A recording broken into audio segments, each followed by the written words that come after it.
이 시간에는 요한복음 11장 38절부터 44절 말씀까지 읽었습니다.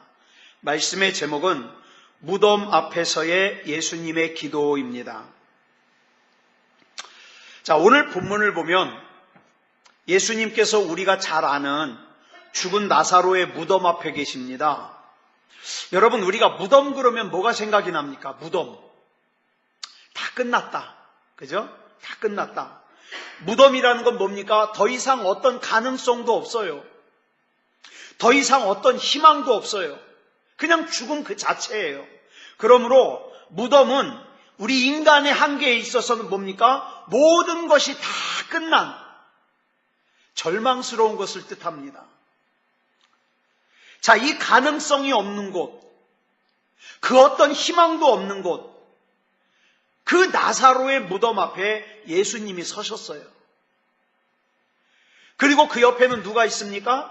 사랑하는 오라비를 잃고 절망과 낙심과 슬픔 가운데 잠겨있는 마르다와 마리아 자매가 서 있습니다.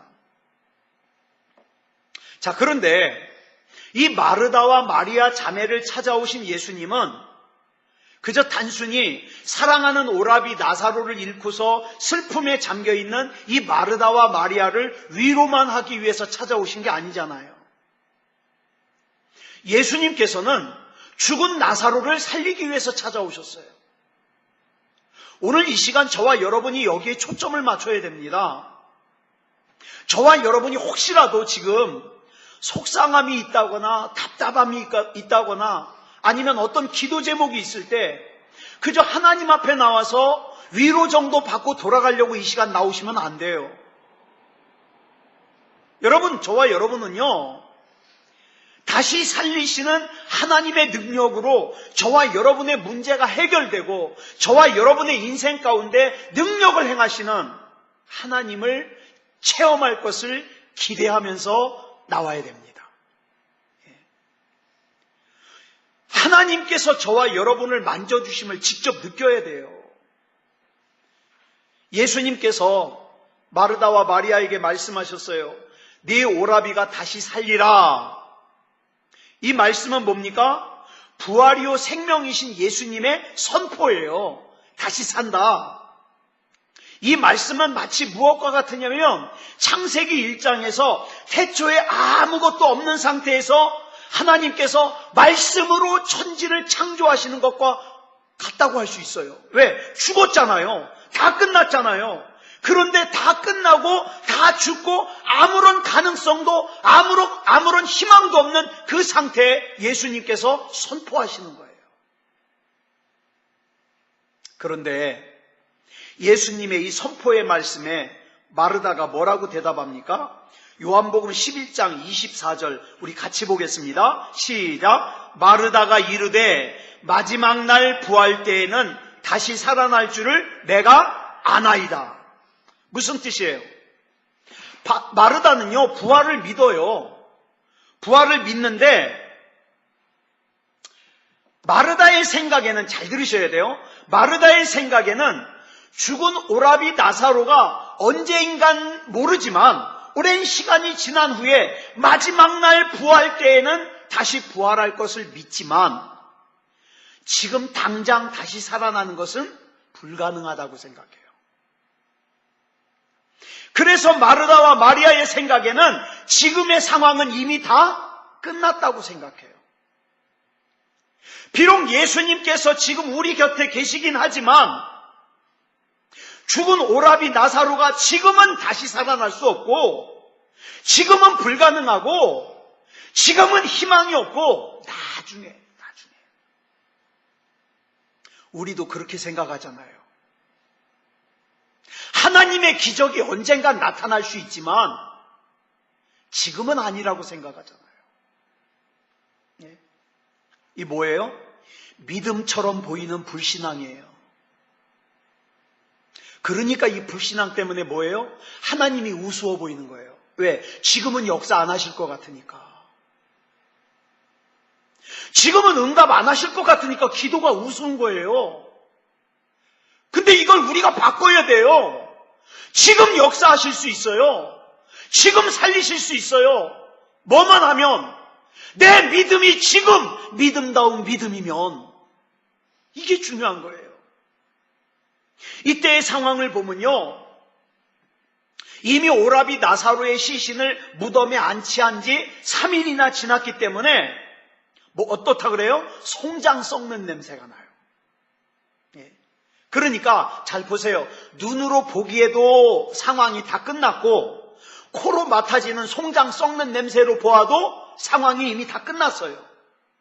그러니까 예수님, 더 이상 헛수고하지 마십시오. 예수님이 오셨지만 이 상황은 안 됩니다. 다 끝났습니다. 이거예요, 지금. 그런데 안타깝게도 오늘날 많은 그리스도인들이 이런 신앙을 가지고 있어요. 이런 신앙을. 하나님을 믿기는 믿는다는데 그 믿음이라는 게 뭐냐? 능력이 되지 못하는 믿음이에요. 기적을 경험하지 못하게 하는 믿음이에요. 하나님 지금 안 된다는 거예요. 다른 사람에게는 기적이 나타날지 모르지만 나한테는 아니라는 거예요. 우리 가정에는 기적이 안 일어날 거라는 거예요. 막연하게. 언젠가는 가능하겠지만, 언젠가는 내 인생에도 기적이 일어나겠지만 지금 당장에는 불가능하다는 거예요. 다른 누군가에게는 기적이 일어날 수 있겠지만 지금의 나에게 기적이 일어난다는 건 믿을 수 없다는 거예요. 그러니까 어떻게 해요? 하나님 앞에 기도하면서도 하나님 앞에 예배하면서도 풀어져 있어요. 왜? 아무런 기대하는 게 없으니까. 그죠? 이게 솔직한 현실이에요. 참 안타까운 일이에요. 마르다는요, 나중 부활을 믿는데요. 나중에 언젠가. 근데 지금 당장 자기 오라비 나사로가 무덤에서 살아나온 거는 믿지 못한다는 거예요. 우리 역시도 막연하게 언젠가는 하나님이 역사하실 걸 믿지만, 전능하신 하나님이 역사하실 걸 믿지만 지금은 가능성이 없다 그러니까 어떻게 해요? 문제가 있어도 기도 안 해요. 걱정은 할지라도 기도 안 해요. 염려는 할지라도 기도 안 해요. 내 자식이 걱정될지라도 기도 안 해요. 왜? 안 믿어지니까. 물론 나중에 복을 주실 것을 믿는 믿음도 중요해요.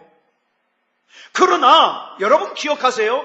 나중에 복을 주실 수 있는 하나님께서는 지금 복 주실 수 있어요, 없어요? 지금 있습니다. 지금 주실 수 있어요. 그러니까 이거예요. 오늘 능력 주시는 걸 믿지 못하는 사람은 내일 능력도 못 받아요. 오늘 능력을 사모하지 못하는 사람은 내일도 능력 사모 안 해요. 오늘 능력을 간절하게 구하지 못하는 사람은 내일도 안 구해요. 왜? 오늘 믿음 없는 사람이 내일은 믿음이 있겠습니까? 그렇죠? 요한복음 11장 25절로 26절 말씀 우리 같이 보겠습니다. 시작. 예수께서 이르시되 나는 부활이요 생명이니 나를 믿는 자는 죽어도 살겠고 무릇 살아서 나를 믿는 자는 영원히 죽지 아니하리니 이것을 내가 믿느냐? 다시 한번 말씀드립니다. 예수님은 단순히 마르다와 마리아를 위로하러 오신 게 아니에요.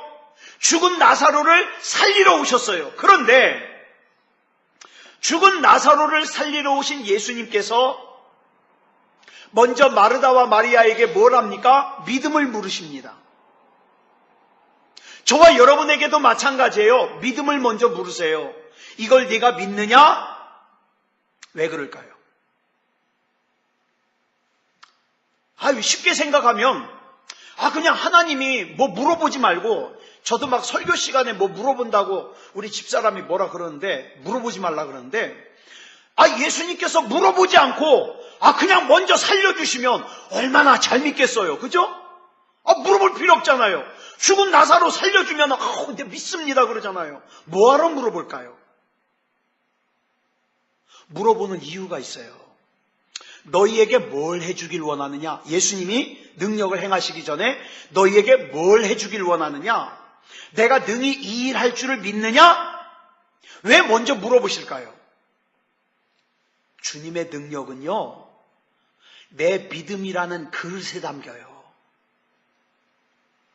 여러분, 주님의 능력이 약해서가 아니에요. 내 믿음의 그릇이 요만한 간장종지만 하면 그 그릇 이상 담을 수가 없잖아요. 하나님이 아무리 폭포수같이 쏟아져도 결국에는 그 종지 그릇만큼 담기는 거예요.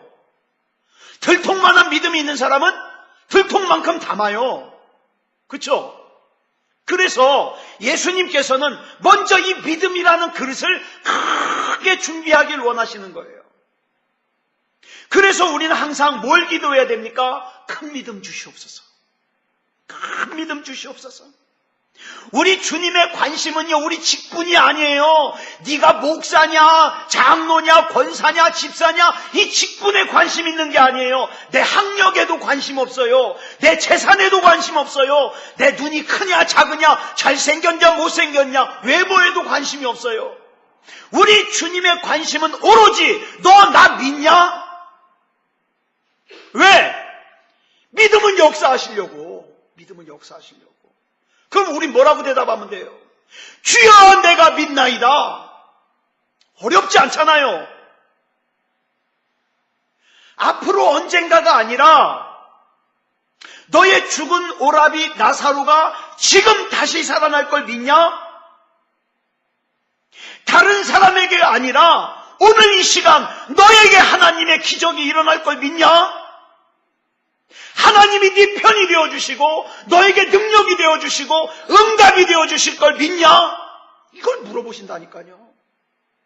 이 질문을 하신 다음에 부활이요 생명이신 예수님께서 마르다와 마리아와 함께 나사로의 무덤으로 같이 가십니다. 예수님께서 지금 나사로의 무덤으로 가시는 이유는 다시 말씀드려요. 단순히 죽은 나사로에게 조문하려고 가는 게 아니에요. 뭐 하려고 가는 거예요? 살리려고. 오늘 이 시간 저와 여러분의 예배 가운데 오신 주님은요, 그냥 저와 여러분 등이나 토닥거려주고 위로나 해주기 위해서 오시는 게 아니에요. 오늘 저와 여러분이 가지고 나온 이 기도의 제목 가운데 능력으로 역사하시려고 내가 네 편이 되어줄게, 내가 네 힘이 되어줄게, 믿기만 해라. 이 고백을 들으시고 이 믿음의 고백을 들으시고 역사하시기 위해서 오시는 거예요. 그러니까 놓치면 안 돼요. 놓치면 안 돼요. 자, 아까 말씀드렸어요. 무덤은 어떤 곳이다? 그 어떤 희망도 없는 곳이다. 어떤 가능성도 없는 곳이다. 그러나 우리 주님은 가능성이 있어야만 역사하시는 분이 아니에요. 왜? 희망이 있어야만 역사하시는 분이 아니에요. 성경이 보니까 뭐라 그랬어요? 가능성이 전혀 없는 광야에도 길을 내신다 그랬어요. 그죠? 이사야서에. 사막에도 강이 흐르게 하신다 그랬어요.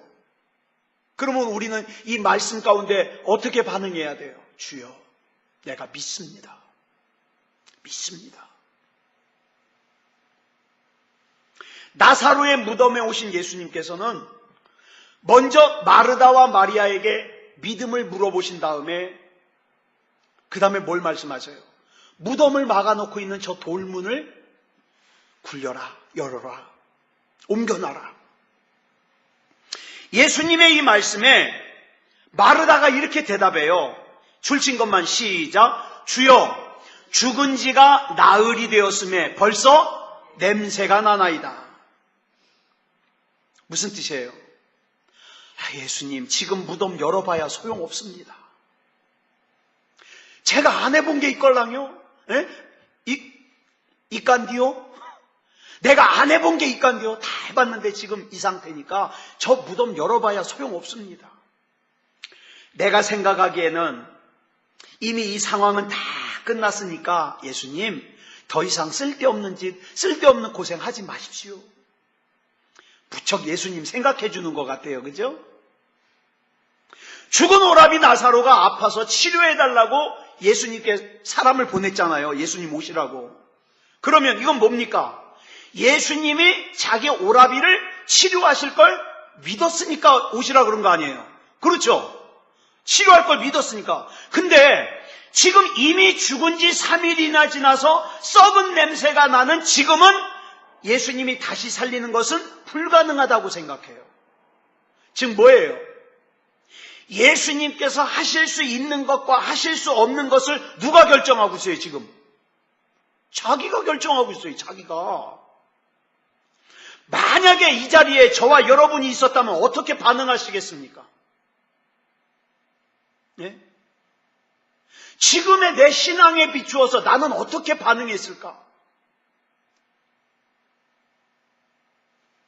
오늘 본문에 나오는 이 마르다와 마리아뿐만 아니라 오늘 이 시간 저와 여러분에게도 우리 주님께서는 요구하시는 게 있어요. 뭐냐?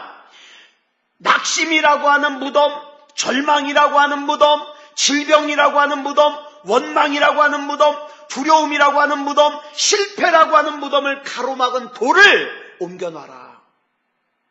이건 너 할 수 있잖아. 옮겨놔라. 돌을 옮겨놓는 건 뭘까요? 주님 앞에 무릎 꿇는 거예요. 일단 기도 시작하는 거예요. 찬양 시작하는 거예요.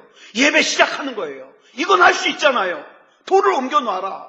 혹시라도 이 시간에 예배를 드리기는 하지만 내 마음속에 이미 다 결정해버렸어요. 아유, 내가 기도 제목이 있긴 있는데 이건 안 돼. 오늘은 해결되지 못할 거야. 이렇게 생각하고 있다면 일단 그 생각을 다 버리세요.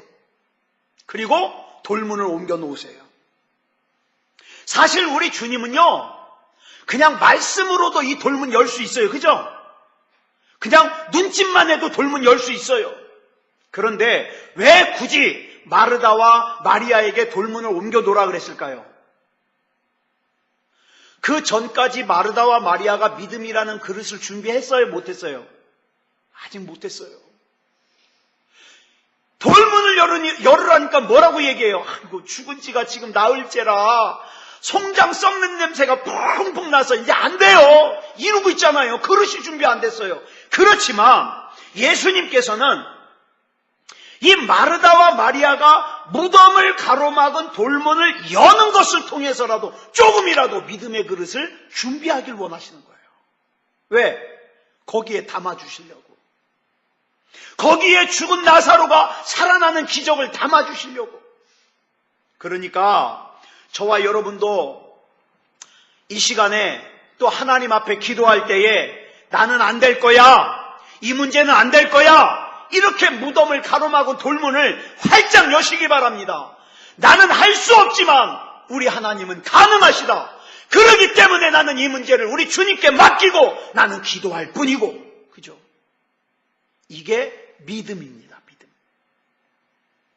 여러분, 백부장이 기도하니까 하인이 나섰어요.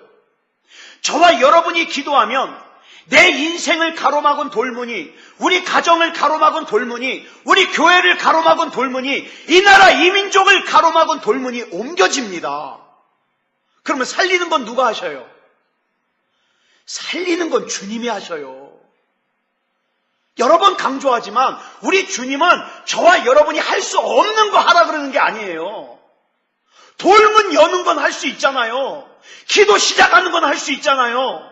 하나님 앞에 맡기는 거 할 수 있잖아요. 하나님, 지금 나를 둘러싼 상황이 불가능합니다. 하지만 나는 하나님 앞에 맡깁니다. 돌문 여는 거예요. 살리는 건 누가 하신다? 주님이 하신다. 주님이. 그래서 예수님께서 뭐라고 기도하셨어요? 본문 41절부터 42절까지 같이 보겠습니다. 시작. 돌을 옮겨 놓으니 예수께서 눈을 들어 우러러 보시고 이르시되 아버지여, 내 말을 들으신 것을 감사하나이다. 항상 내 말을 들으시는 줄을 내가 알았나이다. 그러나 이 말씀하옵는 것은 둘러선 무리를 위함이니 곧 아버지께서 나를 보내신 것을 그들로 믿게 하려 함이니이다. 여러분, 무덤 앞에서 예수님이 기도를 하시는데 이 예수님의 기도의 특징은 첫째로 어떤 기도냐? 눈을 들어 우러러 보시는 기도예요. 눈을 들어. 여러분, 예수님께서는 기도하실 때 나사로의 무덤 앞에서 가능성이 없는 무덤, 희망이 없는 무덤, 그 무덤을 바라보신 게 아니라 어떻게 했어요? 하늘을 우러러 전능하신 창조주 하나님을 바라봤어요. 여러분, 기도하실 때 불가능한 내 상황 보지 마세요. 나사로의 무덤은 아무리 봐도 무덤이에요. 예? 내 불가능한 상황은 아무리 봐도 불가능한 상황이에요. 그러니까 나는 뭘 봐야 돼요? 무덤 보지 말고 하나님 보세요. 하나님. 하나님이시면 가능합니다. 나는 불가능하지만 하나님은 가능합니다. 하늘을 우러러 기도하는 거예요. 새 일을 행하시는 하나님을 보는 거예요. 광야에 길을 내시는 하나님, 사막에 강물이 흐르게 하시는 하나님, 그 하나님을 우러러 보는 거예요. 기도는요, 다시 강조합니다. 무덤과 같은 나의 처지와 상황과 환경을 보고 기도하는 거 아니에요. 하나님 보고 기도하는 거예요. 하나님. 시편 121편 1절로 2절을 보니까 뭐라 그랬어요? 시작. 내가 산을 향하여 눈을 들리라. 나의 도움이 어디서 올까? 나의 도움은 천지를 지으신 여호와에게서로다. 무슨 뜻이에요? 나는 천지를 지으신 하나님을 바라보고 그 하나님만 믿겠다는 거예요. 나는 이 땅 안 보겠다는 거예요. 마르다와 마리아는 분명히 주님을 믿었습니다. 근데 주님을 믿었지만 자기 눈앞에 있는 현실, 그 무덤이라고 하는 썩어서 지금 냄새가 풀풀 나는 그 절망스러운 환경 때문에 뭐예요? 할 수 없다는 거예요. 희망이 없다는 거예요. 절망 가운데. 여러분, 믿음 좋은 사람도요, 이따금씩 그렇게 절망 가운데 빠져요. 왜? 나도 모르는 사이에 뭐 보고 있어요? 무덤 보고 있어요. 무덤. 무덤만 묵상하고 있어요. 그 무덤을 보니까 무덤은 아무리 봐도 절망이에요. 왜? 죽었으니까. 우리가 봐야 될 건 무덤이 아니에요. 하나님이에요. 말씀으로 천지를 창조하시고 죽은 자를 다시 살리시고 하나님. 무덤은 우리를 의심으로 인도하지만 하나님은 우리를 믿음으로 인도하십니다. 그러니까 하나님 바라봐야 되죠. 그래서 예수님께서 무덤을 보지 아니하시고 하늘을 우러러 보신 거예요. 그래서 저와 여러분이요, 기도할 때 이렇게 기도해야 됩니다. 주여, 나로 하여금 오늘 나를 둘러싼 문제, 환경, 처지, 형편 이거 보지 말게 하시고 하늘을 우러러 보게 해 주시옵소서. 주여, 오늘 나의 기도가 문제를 보는 기도가 아니라 하나님의 능력을 보는 기도가 되게 해 주시옵소서. 기도해야죠. 기도할 때 빠지기 쉬운 함정이 뭐냐면, 기도는 실컷 하나님께 하고 기대는 누구한테 해요? 사람 의지예요. 사람. 나 도와줄 사람 없는가? 사람 봅니다. 여러분, 내 주변에서 미운 사람, 또 섭섭한 사람, 왜 그래요? 왜 미워요? 왜 섭섭해요? 막 어려운 시험에 빠지잖아요. 그럼 막 목사도 싫어해요. 목사 미워해요. 왜 목사 미워할까요? 왜 목사가 섭섭해요? 목사가 쥐어 박았어요? 목사가 욕했어요? 아니요. 목사한테 기대하는 게 있는데 자기 기대를 목사가 못 채워주니까 목사가 미운 거예요. 섭섭한 거예요. 그죠? 그거밖에 더 있어요? 목사만 그런 게 아니라 사람이 그래요. 사람. 내가 이 사람에게 기대하는 게 있는데 이 사람이 내 기대에 미치지 못하잖아요. 그러니까 섭섭한 거예요. 그러니까 미운 거예요. 그러나 우리가 바라봐야 될 존재는 사람이 아니에요. 하나님이에요. 하나님. 그래서 우리는 하늘을 우러러 기도해야 된다. 그 다음 두 번째, 무덤 앞에서 하시는 예수님의 기도는 두 번째 특징이 뭐냐? 응답을 믿고 하는 기도예요. 응답을 믿고 하는 기도. 자, 요한복음 11장 41절로 42절 다시 보겠습니다. 시작. 아버지여, 내 말을 들으신 것을 감사하나이다. 항상 내 말을 들으시는 줄을 내가 알았나이다. 여기 예수님의 기도를 보면요, 특징이 있어요. 응답해 주세요가 아니에요. 뭐예요? 내 말을 들으신 것을 감사하나이다. 다르죠? 지금까지 응답하신 하나님을 신뢰하면서 오늘 내가 하는 이 기도도 하나님께서 응답해 주실 것을 나는 믿는다는 기도예요. 근데 더 놀라운 것은 무덤 앞에서 하는 예수님의 기도의 주 목적이, 지금 죽은 나사로를 살리려고 하는 이 목적이 죽은 나사로가 살아나는 게 목적이 아니에요. 뭐가 목적이에요?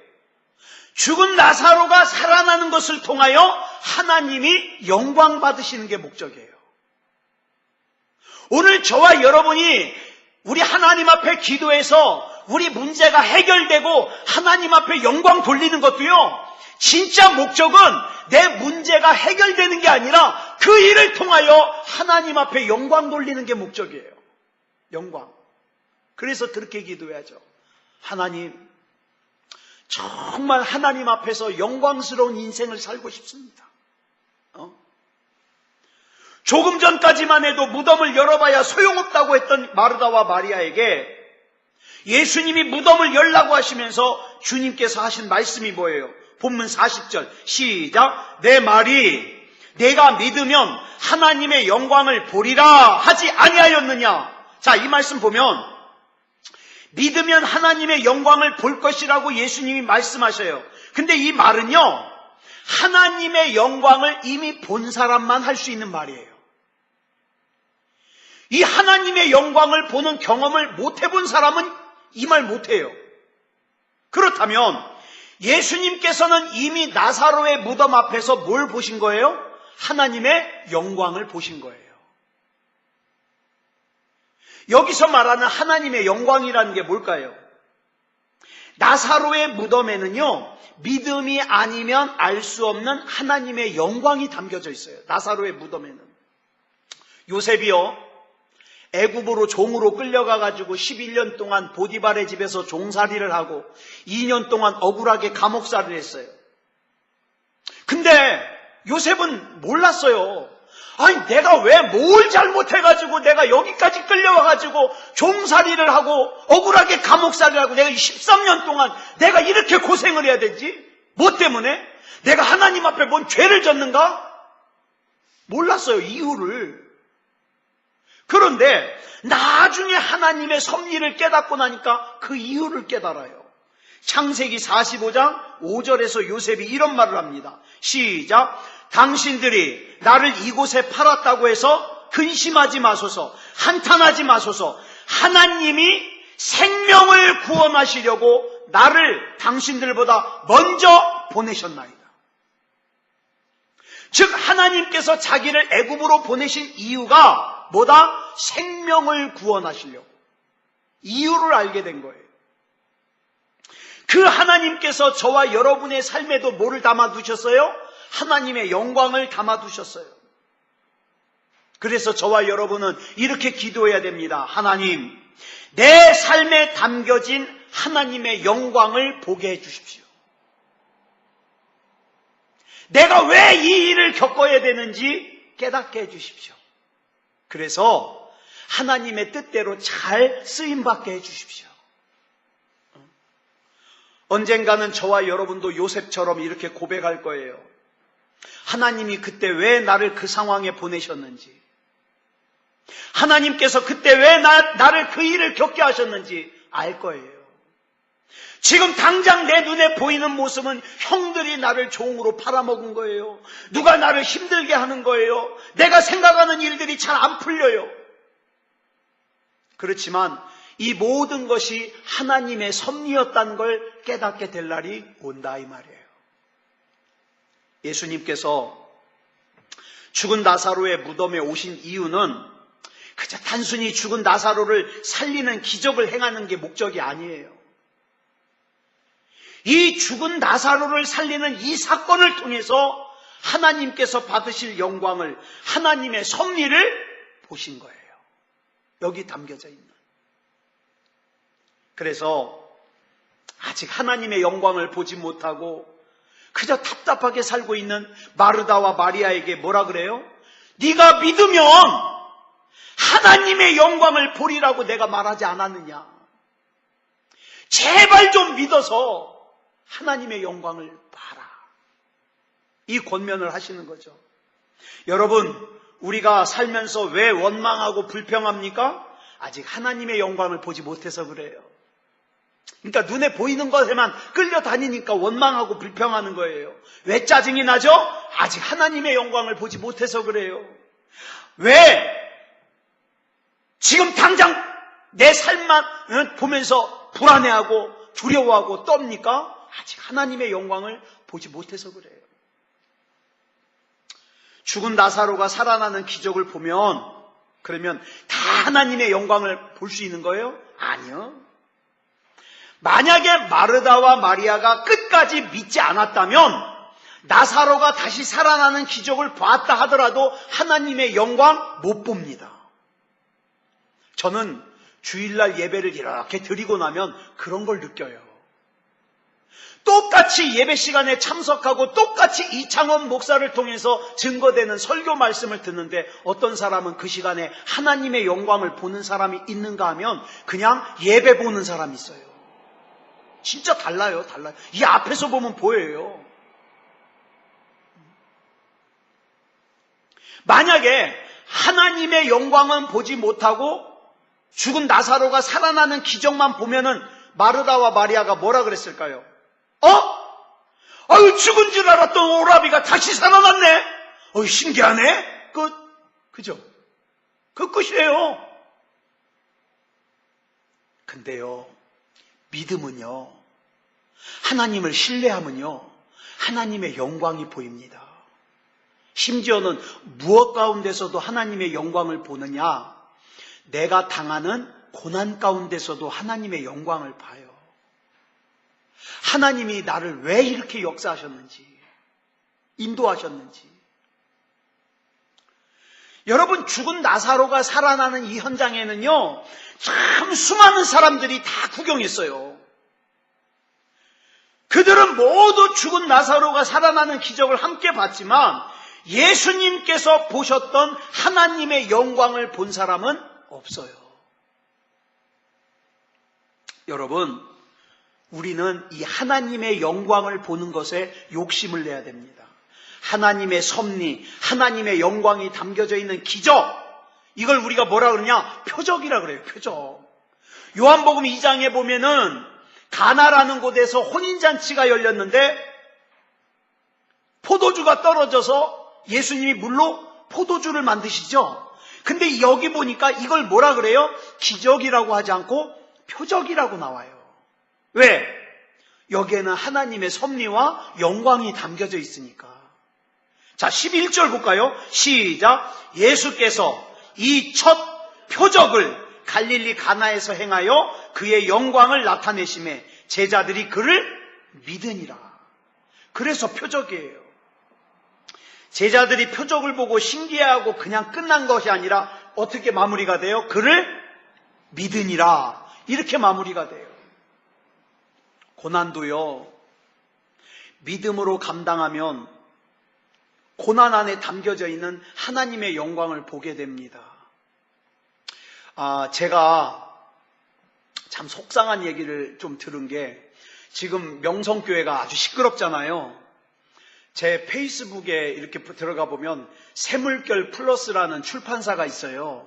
그 출판사 사장님이 목사님인데 그분이 누구냐면 그 명성교회 김사만 목사님 아들 김하나 목사님하고 친구예요. 신학교 친구. 근데 김하나 목사님이 이 친구에게 그런 고백을 했다는 거예요. 나 진짜 명성교회 목사 가기 싫어. 근데 아버지 때문에 갈 수밖에 없어. 제가 그 얘기를 듣고 나서는 김하나 목사만 보면 가슴이 아픈 거예요. 네? 김하나 목사만 보면. 여러분, 우리가요, 진짜 욕심내야 될 게 뭔지, 바라봐야 될 게 뭔지 우리가 잘 알아야 됩니다. 이렇게 기도하신 예수님께서는요, 나사로의 무덤을 향하여 명령하시고 선포하시는데 본문 43절 시작. 이 말씀을 하시고 큰 소리로 나사로야 나오라 부르시니 예수님께서는 먼저 기도하신 후에 명령하시고 선포하셨습니다. 이 명령과 선포는요, 구원받은 우리에게도 주신 능력이에요.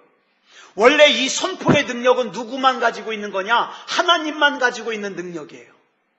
그런데 하나님께서 하나님의 형상대로 사람을 지으시면서 그 형상 안에 뭘 담아주셨느냐? 바로 이 선포의 능력을 같이 담아주신 거예요. 그런데 아담과 하와가 하나님의 말씀을 어기고 선악과를 따먹고 범죄하면서 뭐가 깨져버렸느냐? 하나님의 형상이 깨져버리면서 뭘 못하게 됐어요? 선포의 능력을 잃어버렸어요.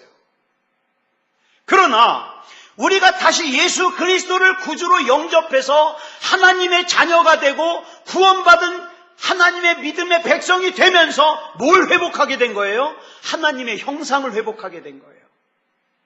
이 하나님의 형상 안에 뭐가 담겨 있다고요? 선포의 능력이 담겨져 있다고요. 그러므로 우리는 예수 그리스도 안에서 명령하고 선포할 수 있어요. 진짜 예수님을 믿는다면 예수 그리스도 이름으로 명령하고 선포할 수 있어야 돼요. 사도행전 3장 6절에 보면 잘 아시는 바와 같이 베드로와 요한이 제9식 기도 시간에 성전으로 기도를 하러 가다가 미문 앞에 앉아가지고 구걸하고 있는 나면서 한 번도 걸어본 적이 없는 안진뱅이를 만나게 되잖아요. 그 안진뱅이에게 이렇게 선포합니다. 시작. 은과 금은 내게 없거니와 내게 있는 이것을 내게 주노니 나사렛 예수 그리스도 이름으로 일어나 걸으라. 이 믿음의 선포가 오늘 저와 여러분에게도 있어야 돼요.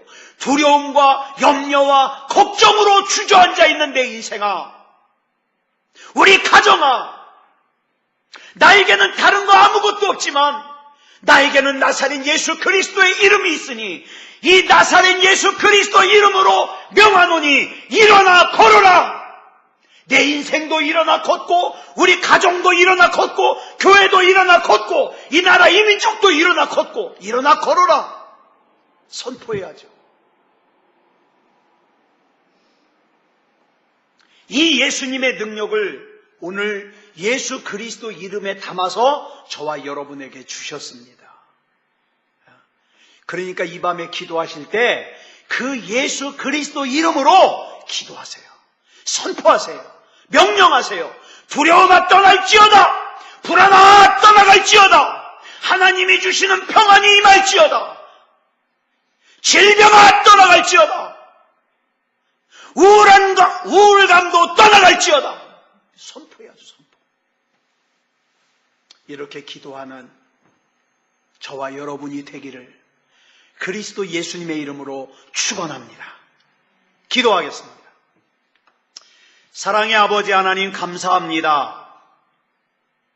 오늘 이 밤에 우리 하나님께서 불러주시고 인도하여 주셔서 요한복음 11장 38절로 44절에 나오는 이 말씀으로 예수님께서 죽은 나사로의 무덤 앞에서 어떻게 기도하셨는가 우리가 볼 수 있도록 인도하여 주시니 감사합니다. 주님, 우리 중에 한 사람도 믿음 같은 불신앙 가지지 말게 해 주시옵소서. 내가 할 수 없다고 하나님도 할 수 없다고 의심하지 말게 해 주시옵소서. 나사렛 예수 그리스도 이름으로 명령하고 선포하게 하여 주시옵소서. 비록 적은 수가 모였지만 이 밤에 우리 하나님께서 우리의 기도에 귀 기울여 주실 줄 믿습니다. 우리 주님께서 붙잡아 주실 줄 믿사오며 그리스도 예수님의 이름으로 간절히 기도드려 싸움나이다. 아멘.